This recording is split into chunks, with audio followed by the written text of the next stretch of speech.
Welcome to the Christmas edition of Vaughan Socks.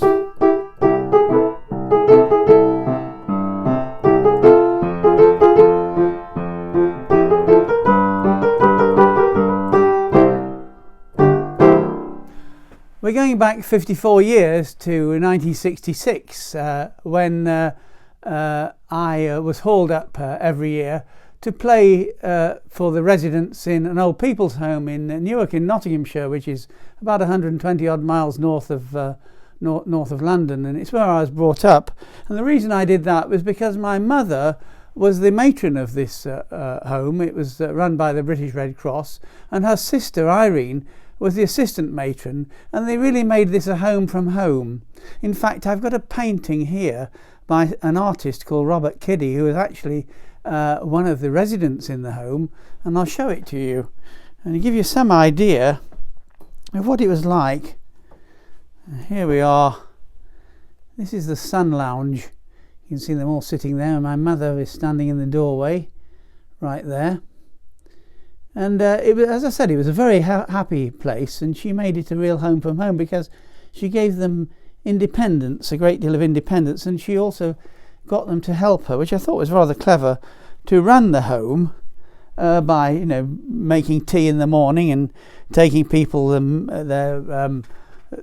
mail and all sorts of things like that, and even getting them to entertain, taking them, giving them a microphone when they went to the seaside in a charabanc she ordered. So what we're going to do now, we're going to sort of transport ourselves back, if we can, to that world in which everybody had a big sing-song and enjoyed themselves on Christmas Eve. And one of the things you have to remember is that the people in the home at that time were born in the 19th century, one as early as about 1870, maybe a bit before, because he was 95. And so the sort of songs that they wanted to listen to and sing to were the old songs from the music halls, which are now pretty much forgotten, but we've got the words here, and you probably know the tunes and can join in. So there's a whole host of characters here, apart from my mother and Auntie Irene, the assistant matron. There's Mrs. Blatherwick, who's the chairman of the governors there. There's residents, Mr. Rose, there's a Mr. Otter, there's a Mr. Farr, and there's Miss Cop, and some other people as well. But what we'll do, first of all, we'll walk into that place where everybody's sitting around having a sherry, and there they are. And my mother says to Auntie Irene, what would you like Vaughan to play first? And Irene says, because she's only got one tune that she wants to play first, is the Harry Lime theme. But the thing is that she does this because it's an opportunity for my mother and Irene to go centre stage and do a little foxtrot, and then go to the various residents and get them to join in.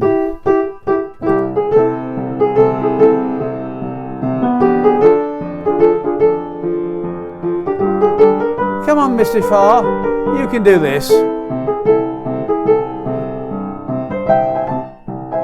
Come on, Miss Cop.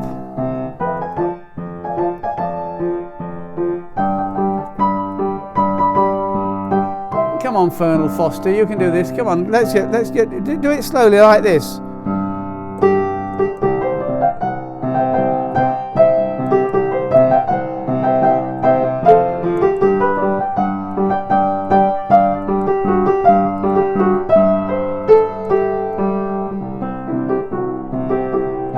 Bit slower, Vaughan. That's it.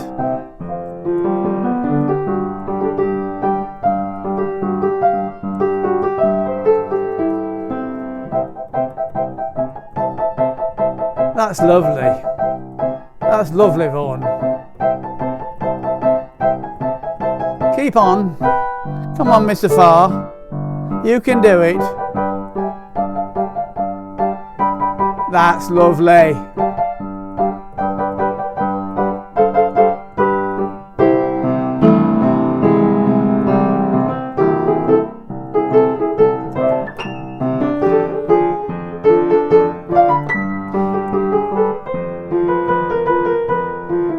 I love those twiddly bits.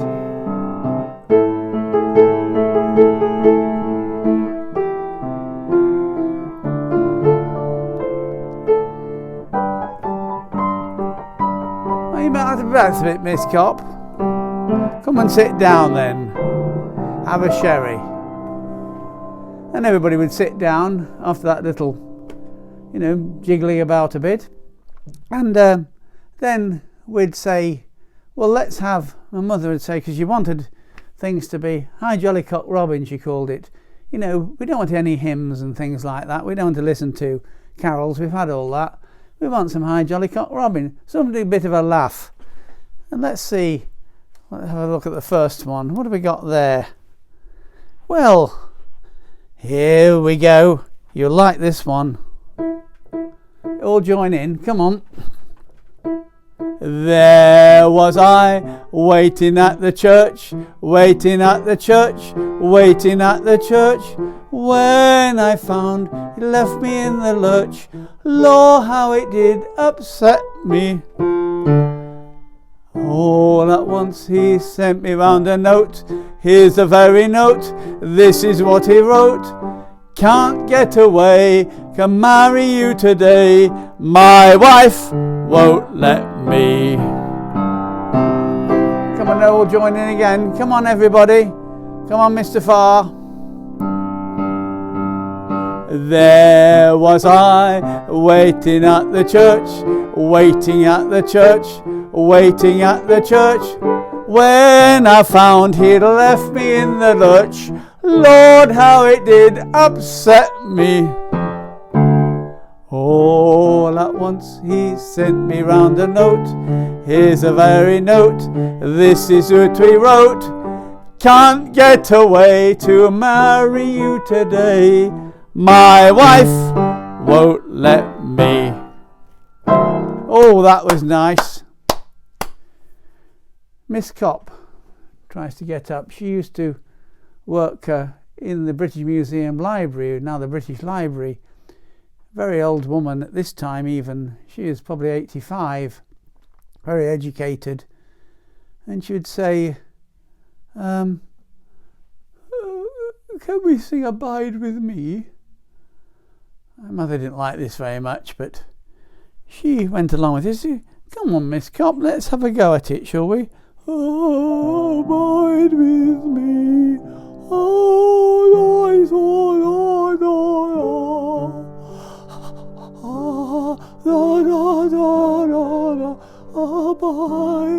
with me.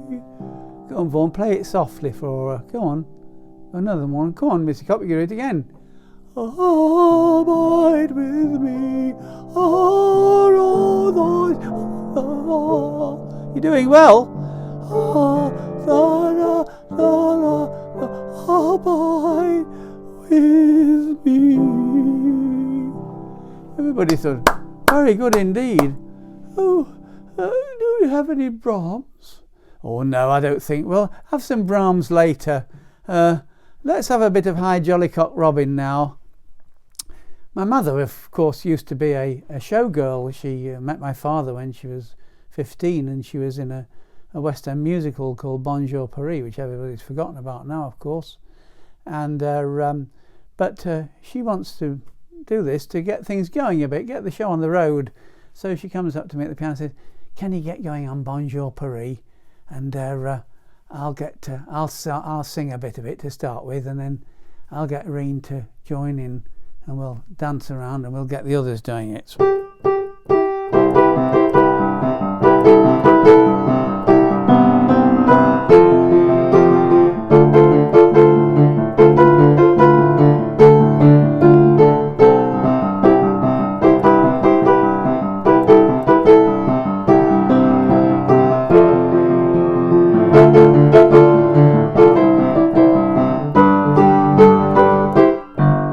Paris, when night is falling,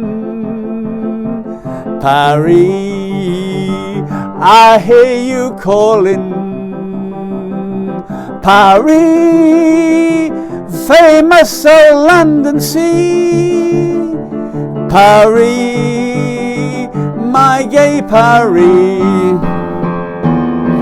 Paris, when night is falling. Paris, Parry, I hear you calling. Parry, land of London sea. Parry, oh gay Parry, Parry. A bit of a countdown. Come on, Miss Cop, let's get to it. Come on, Colonel Foster. And some of the old dears get up to dance. She even gets one doing the can-can.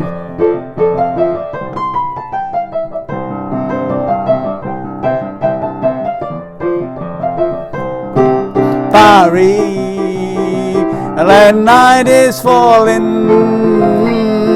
Parry, I hear you calling.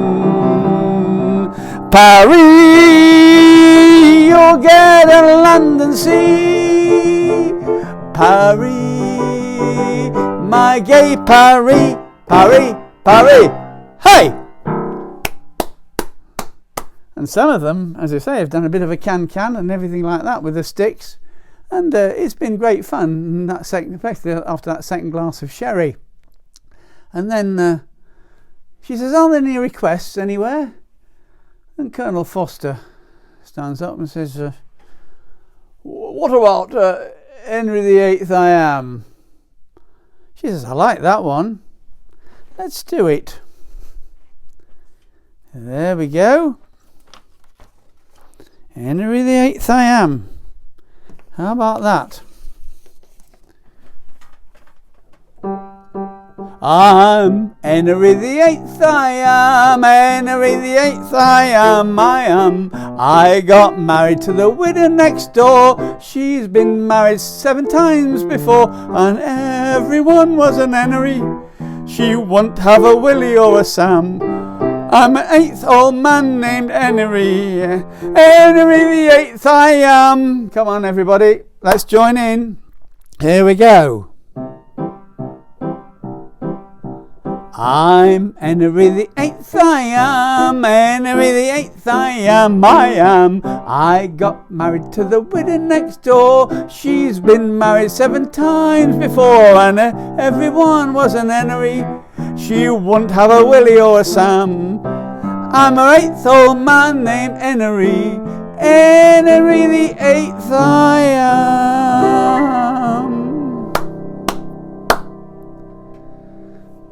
That goes down very well, but the thing is that some people want to sing some of their own songs, and Mr. Farr stands up. Mr. Farr was a butcher in the town for many years, and he was a war hero in the First World War. He got the military medal, and he was a private in the First World War, as Colonel Foster was a colonel, and he got the military cross, which was the officer's version. But they do sit next to each other, these old soldiers, and class and rank don't matter anymore because they both experienced the trenches on the Western Front, and it's very touching to see them talk to one another. But Mr. Farr starts off, he says, can't I sing Come Into the Garden, Maud? And somebody says, he used to have a good voice, you know, when he sang in Fondon, you know, church choir. Don't know what it's like now. But he has a go. Come on, Vaughan, just play it along, see how far he gets on with it. Come into the garden, Maud, I put out the shield, that I shall oh, come into the garden, Maud. Oh, that was really nice, that was, Mr. Farr. Oh, thank you. He sits down. My mother wants to get it moving again. She says, I know what we'll have. How about that one about, you know, that night flit? I said, what's that one? You know, the one that was doing when they did a midnight flit and they had to get out before the landlord came to get the rent. I said, well, I don't know. You do it. And here it is.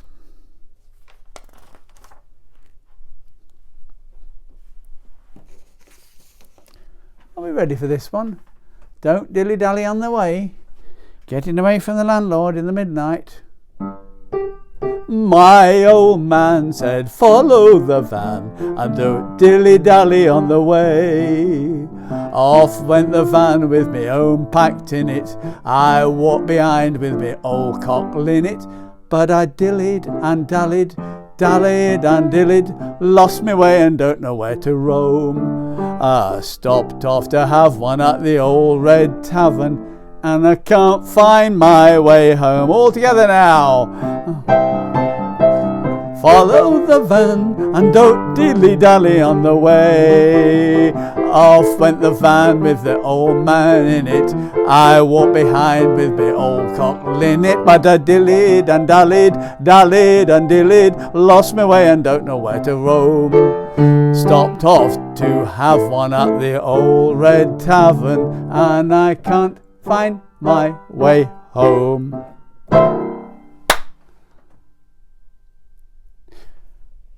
The vicar comes in, sits in the dining room. Hello, vicar.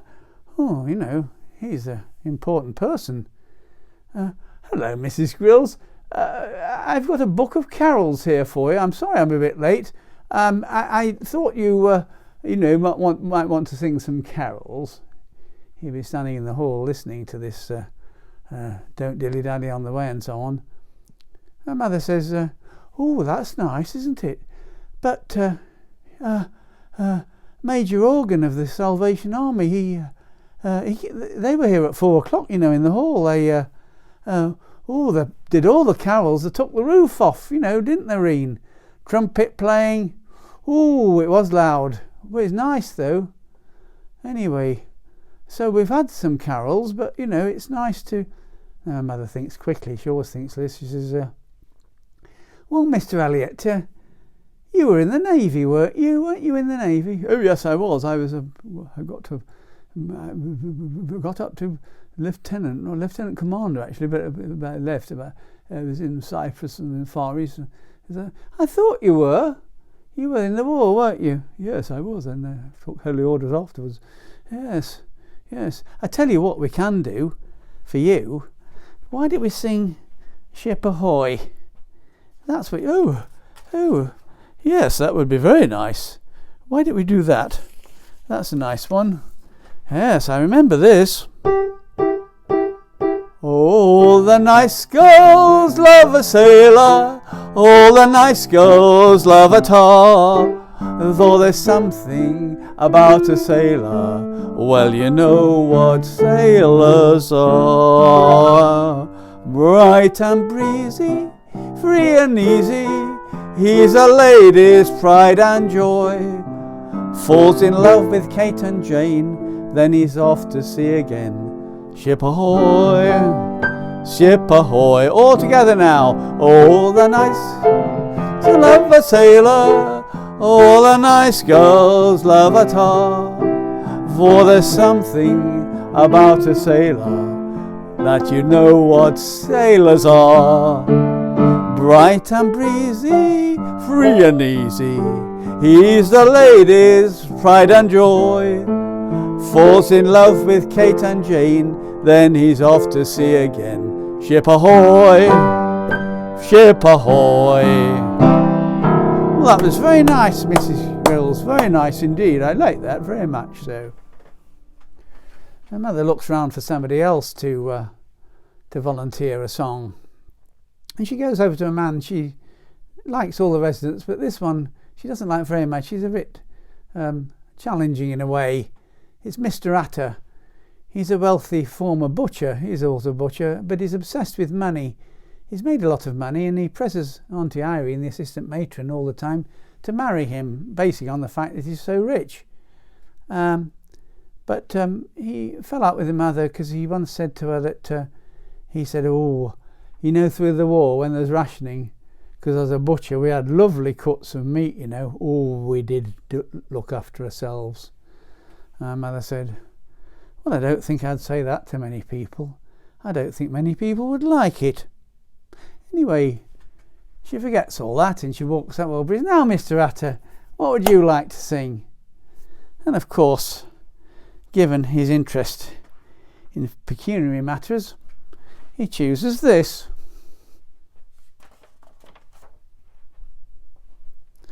And here we go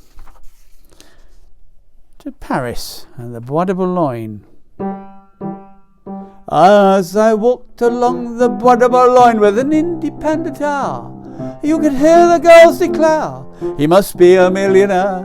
You can hear them sigh and wish to die. You can see them wink the other eye at the man who broke the bank at Monte Carlo.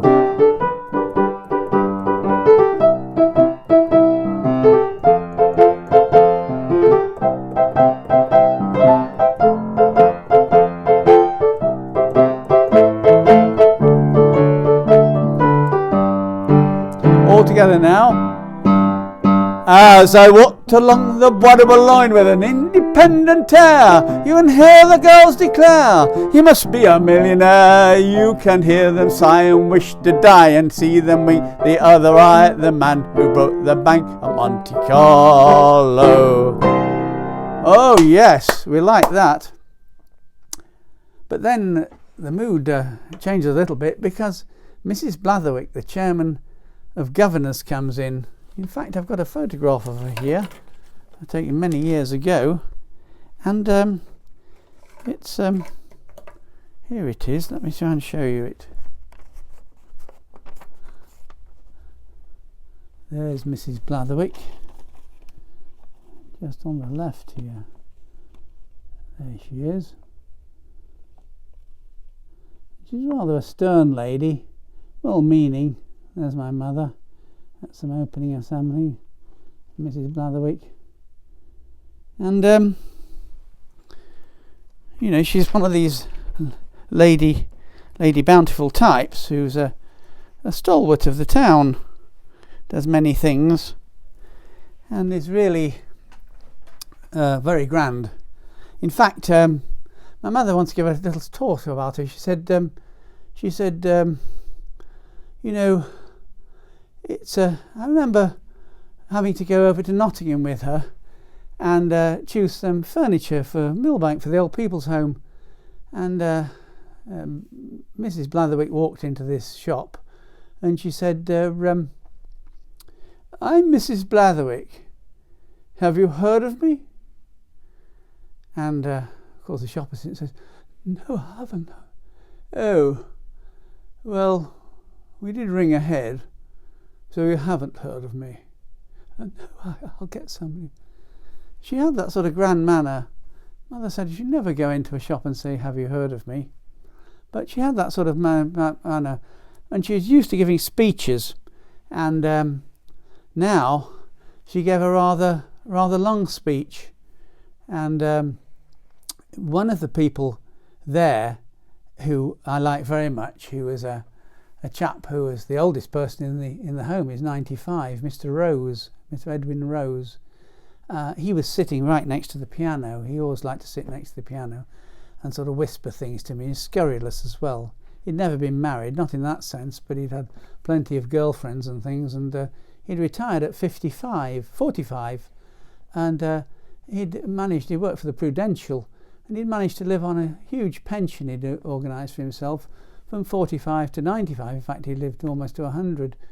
And but he sat there like this, like a lizard, listening to this long speech by Mrs. Blatherwick. And then, sotto voce, he leant across and to me and he said, she's not called Blatherwell for nothing, you know. I nearly collapsed with laughter. I had to sort of stop myself. But he was wicked like that. He could say these sort of little things, charming and were wicked. And anyway, when she'd finished, my mother then said, what are we going to have now? Well, one of the things I did like to do was to be reminded of when she used to take them in a charabanc once or twice a year to the seaside, to Skegness. And so what was the next one going to be? Well, you can guess. Here we go.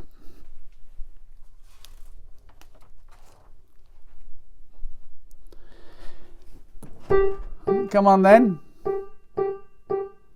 Oh, I do like to be beside the seaside. Oh, I do like to be beside the sea. Oh, I do like to stroll upon the prom, where the brass bands play tiddly-om, pom, pom. So just let me be beside the seaside. I'll be beside myself with glee. And there's lots of girls beside. I should like to be beside the seaside, beside the sea. All together now. Oh, I do like to be beside the sea. Oh, I do like to stroll along the prom, where the brass bands play tiddly-om, pom, pom. So just let me be beside the seaside. I'll be beside myself with glee. And there's lots of girls beside. I should like to be beside the seaside, beside the sea.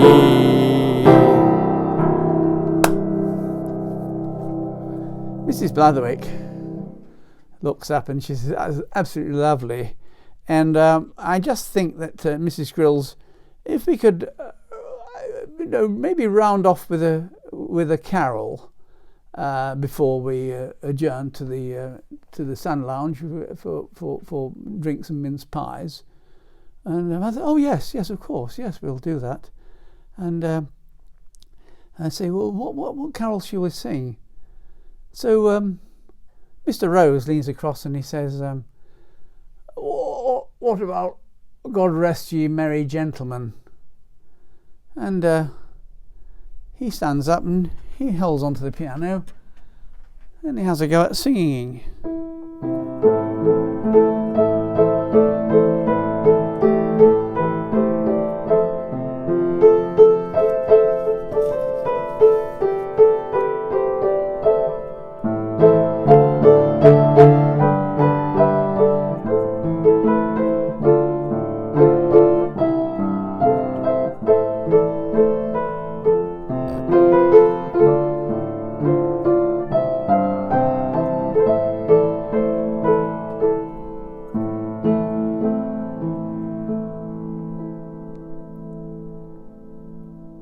Everybody likes that, and they get up, they sing one verse of it, and then they shuffle out for a sherry and a mince pie in the Sun Lounge. But Mr. Rose stays put, and Mrs. Blatherwick has left, so it's just me and him. And he leans over and he asks me to play the carol again, but he says, I've got my own words to it. And I think, oh, I know. And here it is. So we can join in on this one.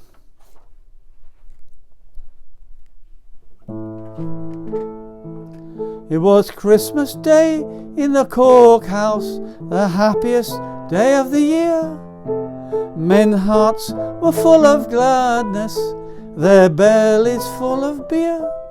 When up popped Private Shorty, his face as bold as brass. He said, you can take your Christmas pudding and stick it up your tidings of comfort and joy, comfort and joy. Oh, tidings of comfort and joy. It was Christmas Day in the harem. The eunuchs were standing around, while lots of lovely women lay stretched out on the ground. When in strolled the great Sultan and gazed at his marble halls and asked, what would you like for Christmas, boys? And the eunuchs answered, oh, tidings of comfort and joy, comfort and joy. Oh, tidings of comfort and joy. Let's go sing it all together then. Cork House, the happiest day of the year. Men's hearts were full of gladness, their bellies full of beer. When up Poff-shied Shorty, his face as bold as brass. He said he can take your Christmas pudding and stick it up your tidings of comfort and joy, comfort and joy. Oh, tidings of comfort and joy. Come on, Mr. Rose, the last one this time. They'll hear us. Was Christmas Day in the harem, the eunuchs were standing around, while lots of lovely women lay stretched out on the ground. When in strolled the great Sultan and gazed at his marble halls, and asked, "What would you like for Christmas, boys?" And the eunuchs answered, "Oh, tidings of comfort and joy, comfort and joy. Oh, tidings of comfort and joy."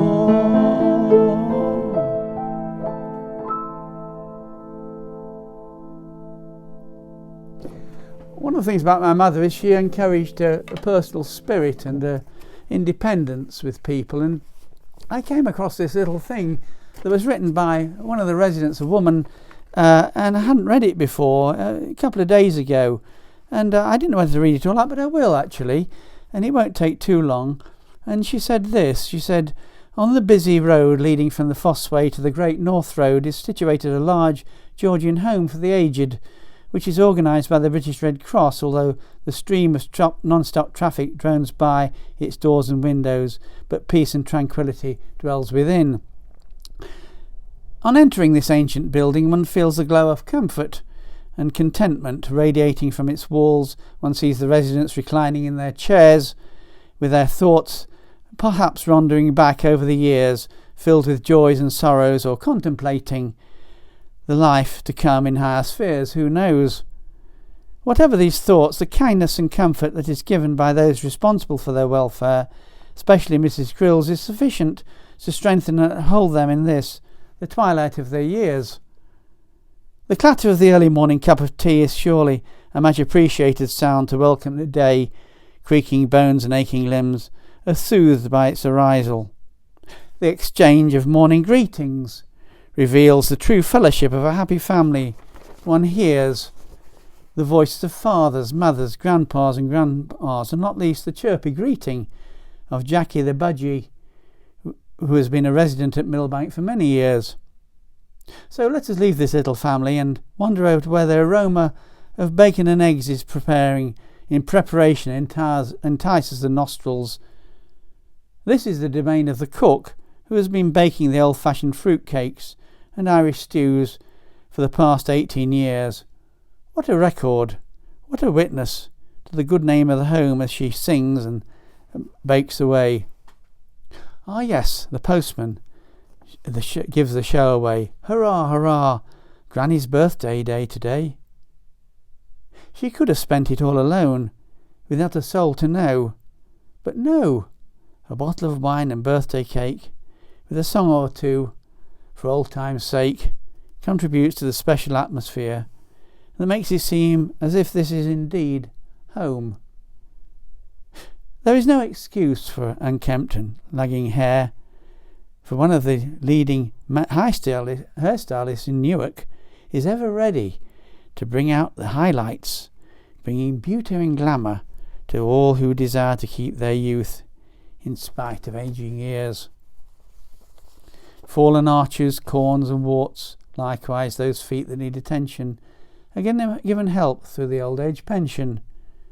When holiday time comes around each year, their souls are not forgotten, for Mrs. Grills the matron packs them in a bus and takes them to enjoy once again the childlike jollity of the seaside. And as they listen to the happy laughter of children, the splashing of the waves against the rugged rocks, do thoughts perhaps pass through their minds that once knew the meaning of giving such pleasure to their own children? Who knows? The present scene is, and feeling of joy is enough to uplift ages' hearts.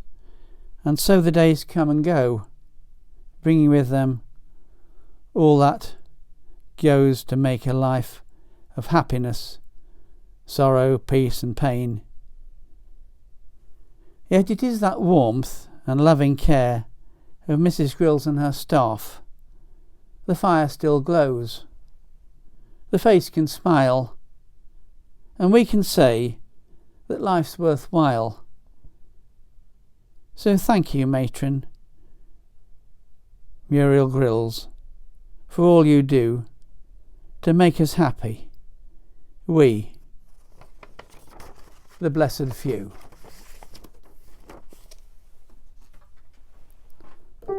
Wish you a Merry Christmas, I wish you a Merry Christmas, I wish you a Merry Christmas and a happier New Year. Thank you for watching.